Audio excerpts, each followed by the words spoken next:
everyone, and welcome back to Influencer Confidential. I am grinning ear to ear because I'm so excited about today's guest because she's not just an incredible creator, she's also part of the Sidewalker Daily family. Olga Valentin is an Inner Circle member and one of our pitching students, and I actually got to meet her last year, and she is killing it in so many areas of her business. So I knew I had to sit down and ask her these questions so that you guys could also learn from her. Olga is the powerhouse behind Mini Jet Setter, a community of over 103,000 travel-loving parents, and she has built this in just 2 years. She's a mom of 2. She shares travel tips, hacks, itinerary, and when I tell you her content is helpful, it is truly helpful for parents, and she personally influences me on the daily basis. She's partnered with brands like Visit Florida, Club Med, TAP Airlines, Marriott, and she recently signed with Experience Abu Dhabi, and we're all here just so excited celebrating her wins with her. Beyond content creation, Olga also runs a thriving travel toy business, selling curated activity, and my family, we own them as well. These are just amazing travel toys, and I love especially that she keeps kids off the screen and has them like using these products. I personally love her products as well. She's had some amazing milestones this year. She's hit 100K on Insta. She's already earned over $40,000 so far this year. She hired her first employee for her product-based biz. So in today's episode, we're gonna dive into Olga's world so she can share what it really takes to build a brand and influence while raising a family. Welcome to Influencer Confidential. Thanks, Nina. Oh my goodness, I'm so excited. Same. I am so excited because like you're one of the people, it's so funny, you like came into our world and our universe, just like so many Inner Circle members do, but I have seen firsthand like your determination, your will, your grit. Like you came into our universe, what, like a year ago, maybe over a year? Yeah, it was like last January, so it's been a year and a half. So wild. And like every time it's like just more wins, more accomplishments, like head in the ground, pounding the pavement in your business. It's been like, I remember meeting you and now I use you as examples. Like when I'm talking to other creators, like I'm like showing them your stuff. It's just so cool to see how far you've come and so incredibly fast. So that's kind of what I want to start today's conversation around is you're kind of like that anomaly. We all hear urban legends around Instagram and Instagram creators, you know, and you've grown really, really fast. How much have you grown and over what time period? Because I think that's going to help people listening in kind of see what is possible. Yeah, so I started my Instagram account like from 0 2 years ago, and now it's at 103,000, I think almost at 104. And it was funny, this morning I was actually looking at an email from this day last year. It was actually a pitch, and in the pitch it said that I had, you know, I'm a content creator. I have 40,000 travel loving families. So yeah, so literally in 1 year, it's gone from 40 to over 100. So the growth has been crazy. It's really cool. 60,000 followers in 1 year on Instagram. I know so many creators find, you know, Instagram is dead. They feel frustrated. They feel stuck. And I always kind of refer to you. I'm like, no, it's not. Like Olga's growing. So like something's working, you know, like it. And I think that's an important, you know, lesson. So for people who feel like they're in that Instagram growth rut, they feel stuck. They're not, you know, they've been at it for years and years and they're not growing 60,000 followers in a year. What has worked for you? Help us understand how we can kind of get out of our IG ruts. Yeah. So I think what's worked for me is obviously not going to be the same for everybody. But for me, I think what has worked is really focusing on my niche, which is family travel, just really doubling down on that and knowing my own strengths. Like I'm not funny, so I don't do comedy. I don't entertain. I have a PhD and like my jam is research. I am really good at researching. I'm really good at consolidating information and I lean into that. So for me, from the very beginning, it's been about how much value I can bring to my audience. Like how do I solve their problems? How do I help them? And really, again, leaning into that so much because if it's not solving a problem and it's not aligning with my audience and not providing them some sort of value and making their lives easier, it doesn't go up for me. So I actually post a lot less than other creators. I post like once or twice a week, even more on stories, but in terms of reels or carousel posts, which again, some creators are like their strategy is to post every single day. For me, I spend more time on each post, really making sure that there's a lot of value in there. I do a lot of, DM automations with ManyChat where I send a lot of freebies out, whether that's to a blog post, a map, like some sort of PDF, links, like whatever it may be. Where's the value there? And that's kind of the filter that I run everything through. And then I've also really focused on growing community and being honest and relatable. Like when I started this account, I couldn't really find a voice like in this space of family travel that wasn't just making it all seem so perfect and wonderful, and traveling with kids is just like this beautiful thing. I really wanted to see, how do you do this? And like I wanted that relatable voice to connect with, and it just wasn't there. Somebody who like would encourage parents to travel with their kids, but still keep it real about the challenges, because there are so many. And so I guess I just became that person. And I think people connect with real humans, like actual real humans. And it's refreshing to see that. I love that. So I want to pause and highlight the word, what you said, filter. That's what I filter it through. If it doesn't go through the filter, it doesn't go up. I want to pause on that because so many people I talk to and they're like, I want to post my workouts and I love healthy food and I want to post my kids and I want to post like all the things. Do you have the urge to post those things too and just tell yourself, no, it's not going up because it doesn't pass the test? Like, is there actually some sort of mental exercise or checklist that you're running through that helps you decide, does it go on the feed or not? Yeah, definitely. Definitely. And even like I have a really strong local community in Toronto, and I do post a lot of content that's local, but often I'm also considerate of my bigger audience because I have such a worldwide audience, like literally all over the world. And so I, again, like have that filter of, is this valuable to everybody? Like, is this inclusive? And if it's not in that specific way, like maybe it is a piece of local content, like what can you learn from that? Or is there a takeaway that can still be applied to anybody? So if I'm sharing like a local itinerary,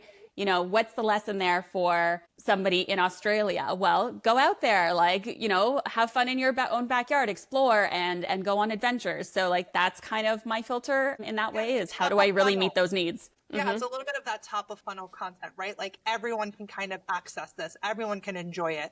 So I think for those of you listening, what we're getting is that she posts less. We're going to talk about that in a second. I want to dive deeper. It goes through, there's a filtering process. It's not just, do I want to? Do I like it? Are you more flexible on stories, Olga? Like, can anything go on stories? I'm more flexible on stories, but I still like, yeah, that's kind of my space where I can post a little bit more, but I still filter it there even. Like it's still, I put a lot of work into my stories as well. And again, I probably post less than others, but it works for me. So I want to speak about that too, because I think that there's this urge to post everything in our lives, right? Like all the moments and all the things. But I think from what we're hearing is Olga's also really strategic with her story content. It's quality story content. It's not just her like running amok. Each post, I follow her on stories, by the way. I know that they are valuable as well. So it seems to be that her content in general is really intentional. Okay, so I want to take a second to also talk about like your flow, your rhythm, your consistency. You mentioned that you post less than others. Your strategy is not quantity, it is quality.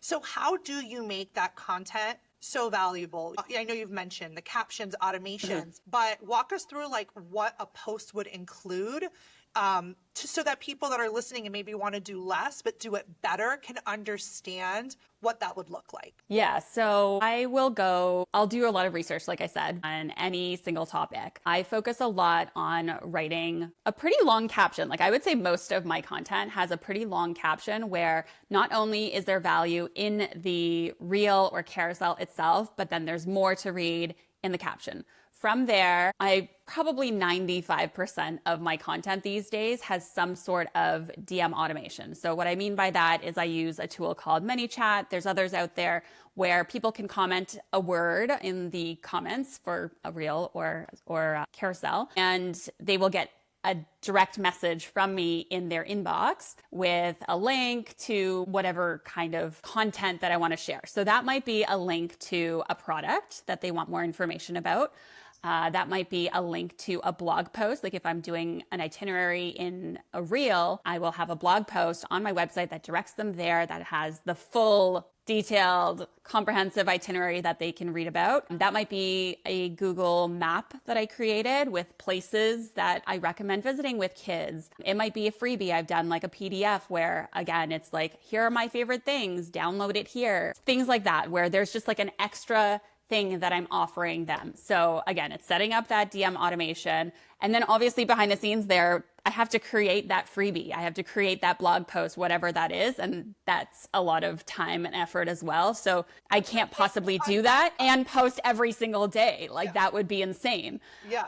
So that's why I really focus on 1 or 2 times a week. And now I'm trying to repurpose a little bit as well, and maybe like adding an extra post a week, because I have so much content that, again, I've grown so quickly. I understand that so much of my audience probably hasn't seen what I posted a year ago. So yeah, including that in my strategy nowadays as well. I can't possibly post that type of value every single day, and being realistic and like knowing that it's going to take me longer is just my strategy. And just to tie a bow on it, because of time commitment, you know, you're also, and we're going to talk about your toy business as well. But before that, how long would you say like this one post, valuable post with editing, any sort of B-roll filming, the PDF, you know, in terms of time, like what would you say, not the post, but maybe like how much does content creation take in your work week? You know, out of all the things you need to do in your business, this is obviously a big focus. What would you, even if it's a percentage or a number, whatever, how much time is it taking you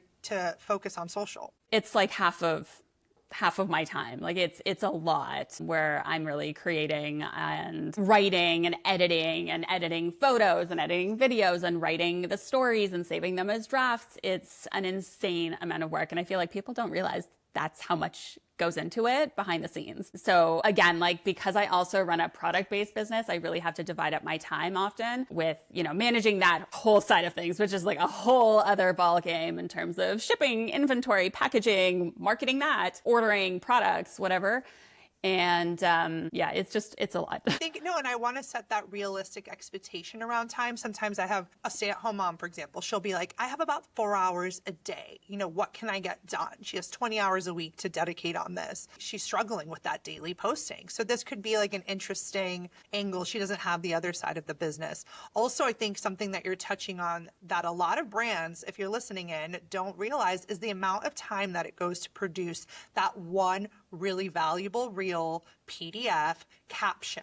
I mean, these are things that take research, time, energy, and that's why we have to price it as such. It's not just, hey, pricing for the views or pricing for, you know, the followers. It's also pricing for the time that it's going to take you to produce this, you know?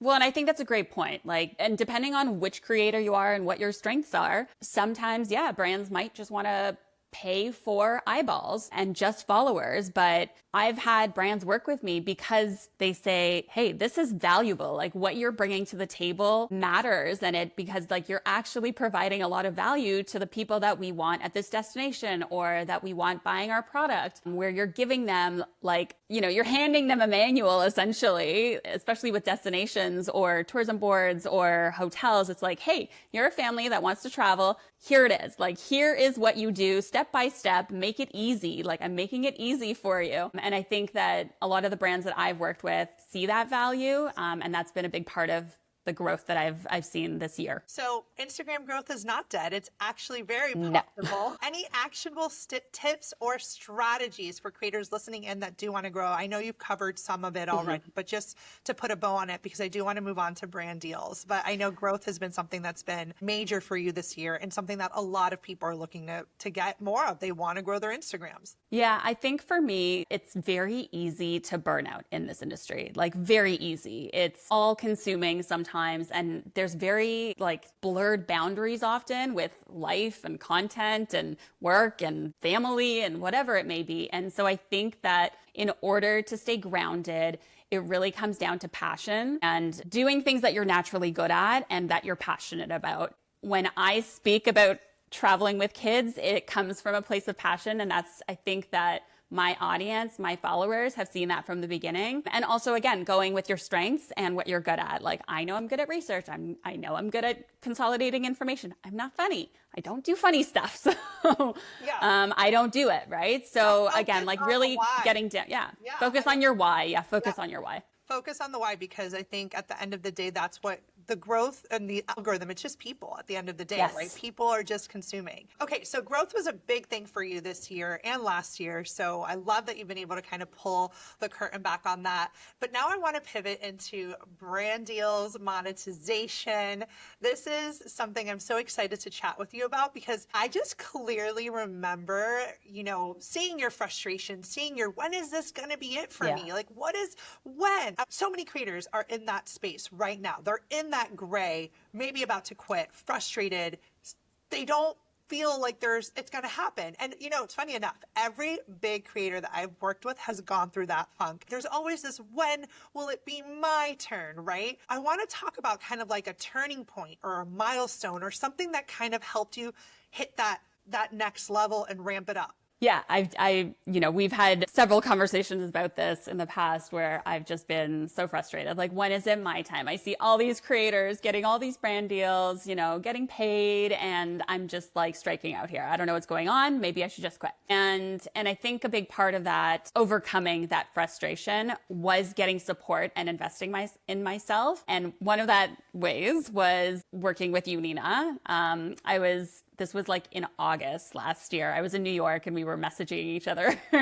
And I was like, you know what, Nina, I need accountability. Like, I need someone to be my drill sergeant and to basically check in on me every single day and make sure I get my stuff done, because it's a numbers game. And a lot of it is just like doing the things, like taking action. And I was just overthinking a lot of things. I was being too slow with things, just like not acting enough. And so that's what we did. We did for 30 days. We did this like pitching boot camp one-on-one. And that month was so transformational though, because in just 1 month, I actually managed to secure partnerships with an airline, a major hotel chain in the French Alps, a resort in Portugal, and I secured like $10,000 in brand deals. So it was a huge month. But I think the reason it was so big was because that month gave me confidence. Like, before that, I feel like I was just stuck, like mentally stuck, and couldn't get over this like mental, I don't know, like roadblock, whatever it was, and not really understanding my worth as a creator. That month gave me the opportunity to like push myself, like get into an uncomfortable zone where I'm just like going after it and adapting and changing things and tweaking and practicing like negotiating. Like, that was a big one where I was like, Nina, I don't know what I'm doing here. But practicing it, now I'm so confident. Like, I came away from that month just feeling confident because I pushed myself to do it and I practice. Like, a lot of things I talk about even with kids and travel is practice. And so really it is just like, go do it so many times. You will fail, you will strike out, but then you won't, and it's like, once you get past that and you can see, the light at the end of the tunnel there, once you get past that point and you just stop striking out, I mean, you're still going to strike out, but it was like something just clicked. And I think it was internal. It was a confidence thing. And after that, it was like a magnet, like things just started to come together. And I don't know, maybe it was just me and the confidence that I was portraying in my value, or it was just people were noticing. Love that. And I'm of being a part of that for you. I'm so pumped for you, truly. But I also, what you're talking about with confidence is so interesting, right? Because it's like, we all want to learn about things and we get stuck in the learning trap. But then it's like, we're learning, we're watching YouTubes, we're listening to podcasts, we're learning, but we're not acting. It's like, I'd rather have you fail 100 times, right, and win once than not try at all. And I think I love what you're saying is that confidence almost came through building the muscle and through that daily pitch, right? It is a numbers game. So maybe we could lean into that a little bit. Like, you're going to get no's. You've accepted the no's. You know when to walk away. Not everything is, unicorns and rainbows, but you also know that it's a numbers game. So I want to talk about that because I think, again, it's really easy to be like, woe is me, it's not happening. But then when you actually track or take a look at what are you doing? How many reps are you doing, right? It's like if we were at the gym. Yeah, You totally. would be able to be like, wait a second, maybe I'm actually not doing it. So talk to us about, your pitching strategy, maybe the time that you're committing to this part of your business, and any creator listening in that's stuck, is in a slump around getting it done. Any thoughts around this topic? Yeah. So once I started taking it seriously and said, I'm leaning into this. I want this. When it came to pitching, I started spending a lot of time on it. And now I spend a lot less time because of that muscle and I can do it faster. But at first, I put a lot of time and effort into it. And I think because this was one of the lessons I learned from you, Nina, is that pitching is a numbers game. So if you're sending out 5 pitches a month and hearing crickets, like it's probably not because of your content or your pitch, but just because you're not pitching enough. And I think most creators really underestimate how many pitches it actually takes to land a deal, like from start to finish, because that process is quite long. So let's say, I send 100 pitches a month, and on average, the open rate for those is like 25 to 30%. So that's around 25 to 30 brands that might actually open and read my email. Of those, maybe 5 to 10 actually reply to me and show interest. Of those, 3 to 5 might actually book a call. And then from those, you're looking at 1 to 2 signed contracts and deals. So you can see how like that funnel goes down, down, down, and down. And if you're only sending out 5 pitches a month, like you're not giving yourself a chance to succeed because it's just math. And you need a wide enough funnel to make the numbers work. So talk to us about the personalization. I know that you're really also strong at that. You're not sending copy and paste pitches. You are taking that time still now to make it special. So talk to us about how you've been able to like personalize and so that the brands that you are sending these pitches to feel seen, heard, validated. Definitely an area that I strongly believe in is personalize the pitch and do your research. Like this might be controversial to say, but if you're just relying on ChatGPT to write your pitches for you, then I'm sorry, but you don't deserve that partnership. Because if you're asking a brand to pay you, then do the work. Like show them that you deserve to be paid. So, and that means take the time to figure out how you naturally align with the brand, like research the brand, what they're doing, what they're talking about, where the gaps are, and also really clearly communicate why you're the right person for the job. Like this is a job interview. And so come to the table with real ideas. And for me, I always put a lot of research into my pitches in terms of like the ideas as well that I'm sharing with them. So for example, I just worked with a local tourism board working on a custom kid-friendly itinerary for them. And I spent like an hour probably on just that one email because I researched little details that they picked up on. I was like, oh, I'd love to explore this local alpaca farm or this like brewery that I think is really great for kids or this waterfall hike that's accessible because it's right next to the parking lot. When I booked a call with this person, she was like, wow, I'm so impressed with your research. I had done the work for her, And so it was like, she made saying yes really easy. And I would that's something that I do for every single pitch. Like, yes, it becomes easier and you're using, some of the same things, but you have to customize and personalize every single pitch. I have goosebumps, literally goosebumps, because, that what you said about, you don't deserve it. It feels so relevant, like we have to put in the work, and I really appreciate your candidness. And it may be controversial to some, but I co-sign it 100%. To me, it's like, no, at the end of the day, that research element yes, we all use these AI tools for efficiency. We're not hating on that. But when it comes to truly wanting to work with a brand and how you align and finding that alignment, we need to think critically too. I love that. And I loved hearing about your pitching strategy, the numbers game. It's really exciting. So all of this work and all of this has led to some really good results for you. So are you open to sharing maybe your biggest brand deal to date and kind of like how that happened? Yeah, sure. So my biggest to date, I was paid $20,000, which was just kind of mind-blowing considering I started a year ago, really. And what I learned from that, though, was the importance of leveraging your current and past successes. So what I mean by that is like now I use the strategy all the time where I basically stack like and ride the wave of success. So if things are going really well, I have like a viral post, for a hotel or, a really cool update or something, or I just landed a partnership with a really big tourism board. I'm using that information in my pitch and I'm now like stacking it. So basically, I have this viral reel about this hotel and this destination. What I'm doing is I'm now approaching that destination and saying, hey, look, I have all these people that love your destination. I worked with a hotel here. Let's work together. Then they said yes. Then I'm going to the next one, the next place over and saying, hey, I'm going to be in this destination actually working on this thing. Like, how about we include you in this campaign? And then going to a product and saying, hey, I'm going to be here. Like, let me show off your product during this campaign.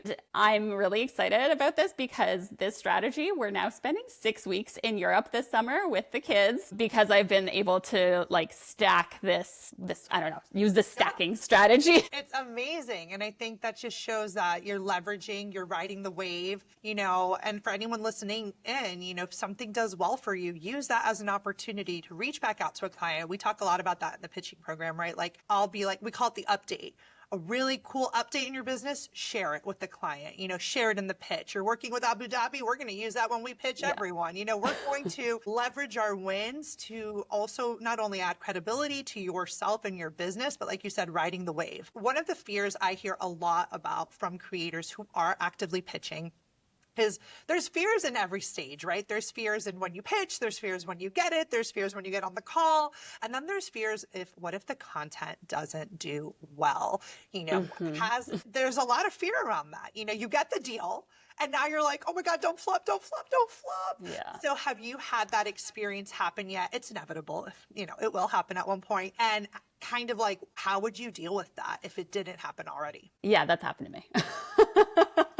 It's not fun, but I think it's just the reality of algorithms and changes and it's just such a mystery. We think we know things and it just changes all the time. And a lot of it is outside of our control. Okay. So that's been a lesson that I think all of us need to really remember is that a lot of things are outside of our control. Like even when you do your best and you create the best piece of content, you put so many hours into it, it can still flop. And that sucks. That's a really shitty feeling. But what I've learned is that there are things that you can do afterwards to really improve that relationship and make sure that relationship doesn't die. A lot of that can be adding extra value or adding extra content. Maybe that's saying, hey, I'd love to offer some extra stories for free or an extra piece of content or do a blog post or something like that where you're showing the brand that, hey, even though this didn't perform as well as I thought it would, here's more stuff that I'm going to offer you because I really appreciate our relationship and I'd love to work together. Amazing. And I think brands appreciate that too. And they understand that these things happen and you're kind of getting ahead of it, because at the end of the day, you don't have control. And I love that you also mentioned you could spend so much time on content that isn't sponsored and it flops, right? Yeah. And then you spend 5 seconds on something and it goes viral. Yeah, there's no rhyme or reason, but I think it's important to kind of have that as well in our back pocket for everyone, people listening in. So now I want to kind of talk about imposter syndrome, only because you briefly mentioned it before. You're like, I don't know what I'm doing. I don't know what I'm doing. Now that you find that you are getting these bigger brand deals and you're killing it and seeing success with reels and growth, do you find that imposter syndrome has gone away or does it still pop up? Honestly, I don't know if it ever goes away. It's just there all the time. And it's been, I think one of the biggest challenges is just trying to overcome that. And I think part of my growth and success so far has been just yes, I feel it, but just keep going. Take action despite what you are feeling on the inside because yeah, I feel imposter syndrome every day. And even we were chatting the other day, Nina, and, I just signed one of the biggest partnerships to date. And I was like, I don't understand why they picked me. Of all the creators over there, I don't understand why they picked me. And you were like, cause your stuff's really good. But, I'll even look at creators with 3,000 followers and be like, oh my God, they're doing such a better job than me. which is crazy, right? I mean, some of the creators are doing amazing work, but like just being able to reflect on my success, I feel like I'm just not very good at. But honestly, I think the thing that has kept me grounded with imposter syndrome is just remembering my why and leaning into my community. They're the ones that keep me grounded because the times when I need it most, where I'm like, I'm so down, I feel this imposter syndrome, I'll get messages from my community, like directly to my inbox or emails, just saying, thank you so much. Like, you've encouraged me, you've given me confidence, you've helped me, I don't feel so alone, I've changed their life in one way or another. And those messages are like, they mean the world to me. And being able to remember the why, they're my why, and just pushing past that imposter syndrome, because at the end of the day, like, I feel like I am really making a difference. Maybe not to everybody, but to some people, yeah. I love that. And it's so true because, it doesn't go away. It's just learning how to silence the voice a little bit. And the bigger you get, it still comes, oh, you're not worthy of this. Next time you're going to charge 40,000 and you're going to be like, I shouldn't charge that. And then it's constant, right? It's like constantly part of the growth is learning how to be scared and do it anyways. Yes, be Have scared. fear and do it anyways. Like, it's okay to just push through, even if you're scared, because I don't think the fear goes away. I think it just we just have to learn how to silence it. Now, I'm curious to know, because you post your kids online, because you are posting family content, you're also married to someone who's not in this industry or not in this space at all. And I think I see that in a lot of couples where there's like one person's a creator and then the other person isn't. Like, what does your husband think of this? Like, when you're like, oh yeah, babe, I got like a $20,000 job with like a tourism board, like, just another day, another dollar. Like, what does he say? Is he like, I'm so curious about his perspective. Yeah, first of all, I don't talk like that because I'm like, oh my God, a $20,000 brand deal. Anyways, but he loves it.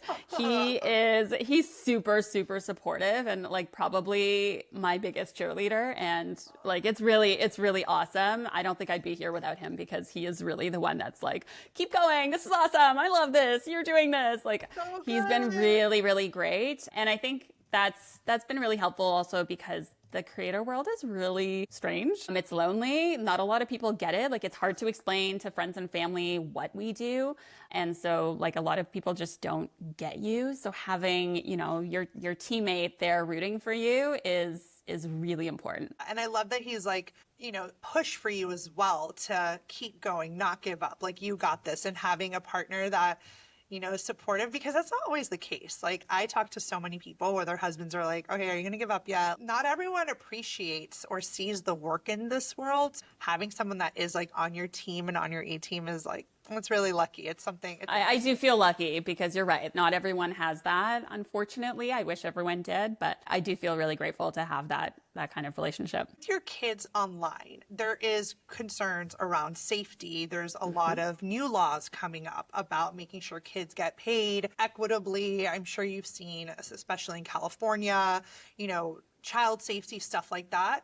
How do you guys, either as a couple or you as a business owner, kind of set boundaries around what's shared and things of that nature, especially because of the kids? Yeah, so it's definitely a concern. And I'm very careful about what I share about my kids. So one thing I never do is post in real time, almost never. And I never share where we're staying, for example, until after we've left. That's just like a hard rule. And I'm always really respectful of their experience and trying not to, like share the bad parts. I try not to make it about them. Like, really, it's more like, what am I learning from this experience that you can now take away? But it's really not about them. But there are certain precautions that we always take that when we travel with them. Which I love, because it's kind of like you said, it's not about them. It's not about your husband. It's really your experience navigating this space. Like, they're in the content, but it really, like, you're the anchor. It's not like, what are your kids doing today? Or like, what? It's not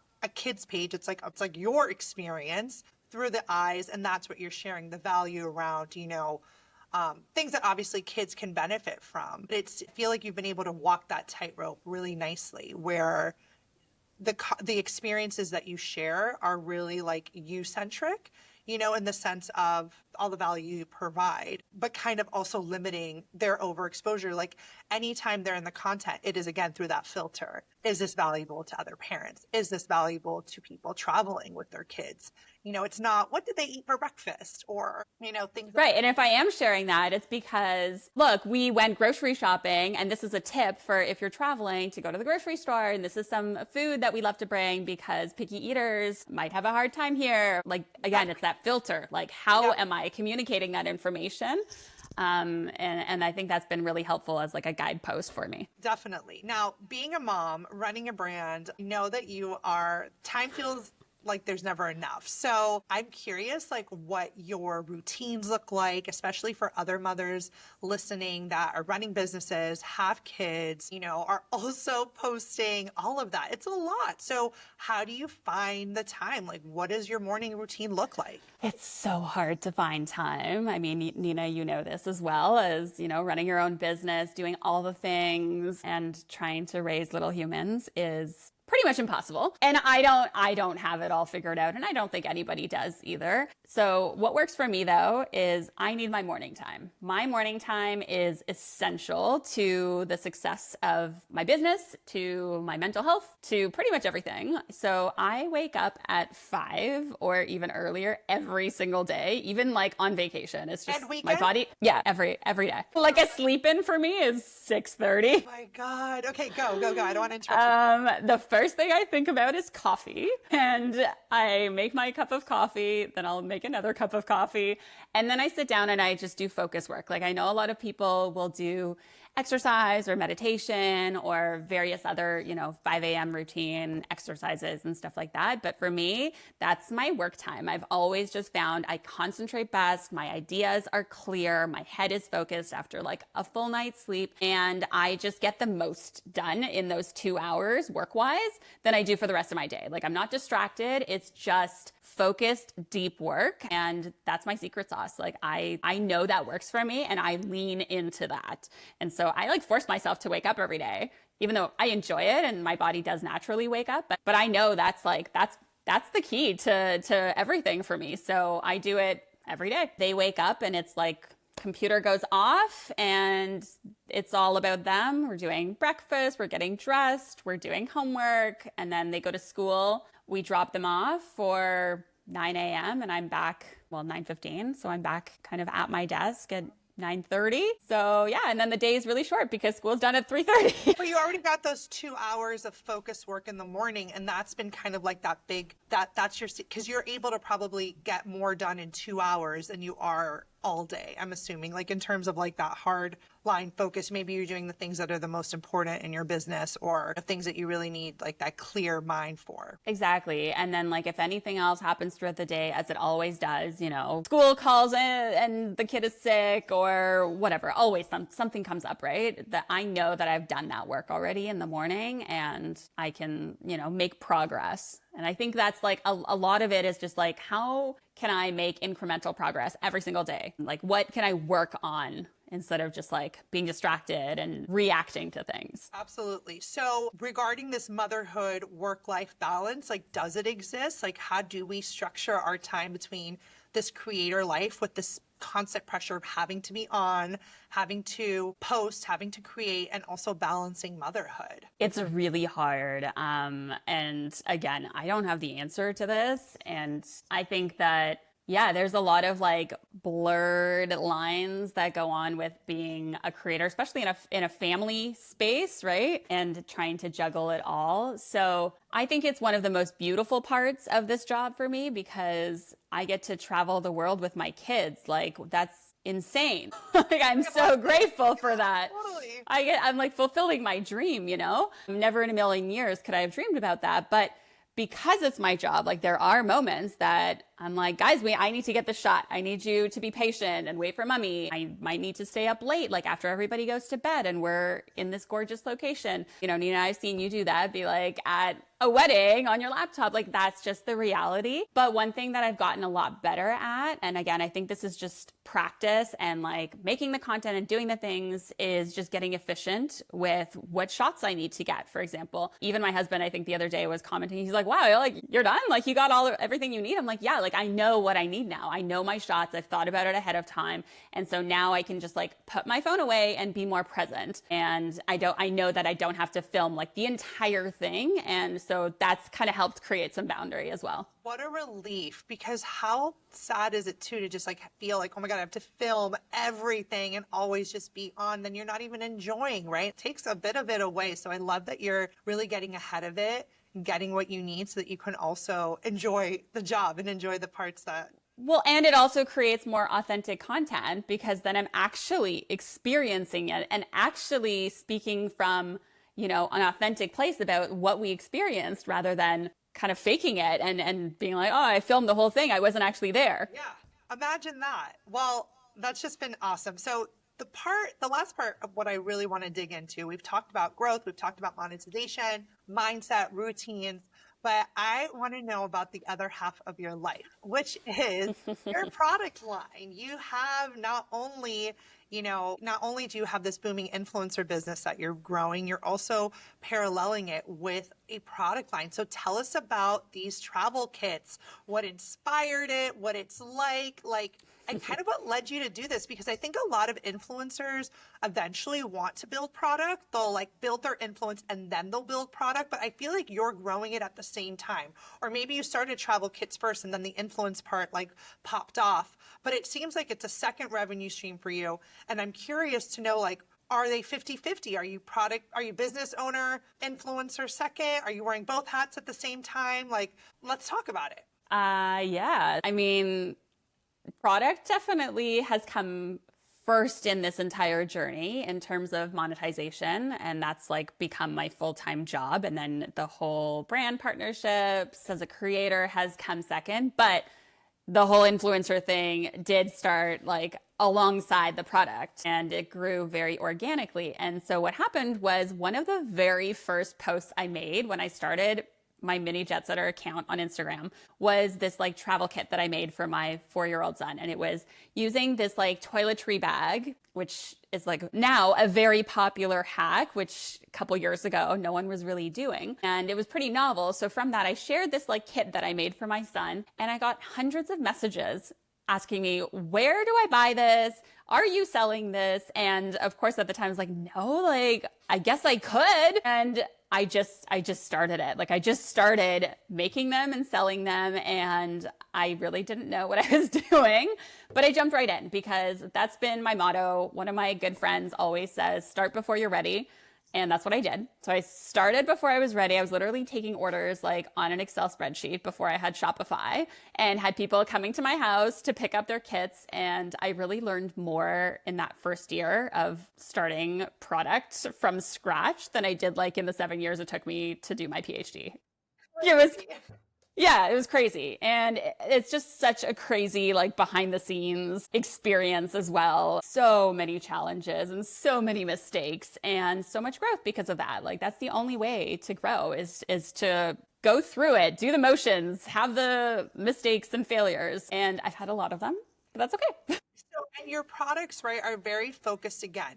They're travel kits for children. It aligns beautifully with the helpful content. So are you weaving in your product? Because when I go on your page, like I know for you, the products come first, but like actually feel like I'm not following a business. Like I don't feel like I'm following a travel kits page that happens to give itineraries. It feels different. It feels like I'm following a mom influencer who I relate with, who tells me stuff. And then sometimes she's talking about like these toys, but I don't even necessarily like put two and two together that they're yours. I don't know. Like I've told you before, I'm like, I buy toys that you recommend. I bought the freaking Yodo. I'm about to buy the Beyblades. Like I buy all these toys that, because I see your kids using them. And I'm like, so how did that happen? Like, it doesn't feel like you're a product business. It feels like you're, I don't know, like a really helpful mom that I think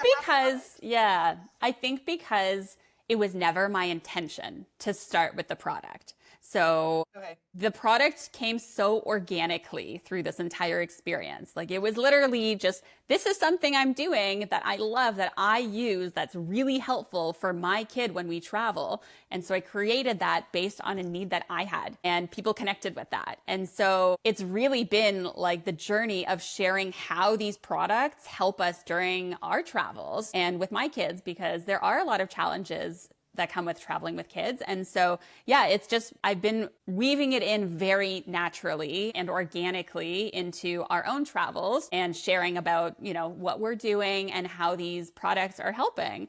Yeah, it's been very like at the same time. I think my husband would say that I probably don't promote enough. Wonder not that you don't promote enough, but I almost wonder are you thinking about your calendar? I got 2 posts a week. Is one of them product and one of them helpful, or is it just? It should be. Yeah, but it's interestingly enough, what, I don't know. I always think to myself about ROI, like a $20,000 brand deal. How many units would I have to sell to make $20,000 in sales of product versus like a partnership? And it's true, like so much goes into product in terms of inventory and like the investment that you have to make for that. The margins now with tariffs and taxes and everything like that. That's another element to think about. But then also like hiring people to help you package and ship and create the kits, kitting them. The shipping costs, returns, all of that, like the labor costs involved in that. There's a lot that goes into product. It's really fulfilling, and it's amazing when I see people all over the world using a product that I created. Like when people send me pictures, I'm like, oh my gosh, this is amazing. Like I get so genuinely excited.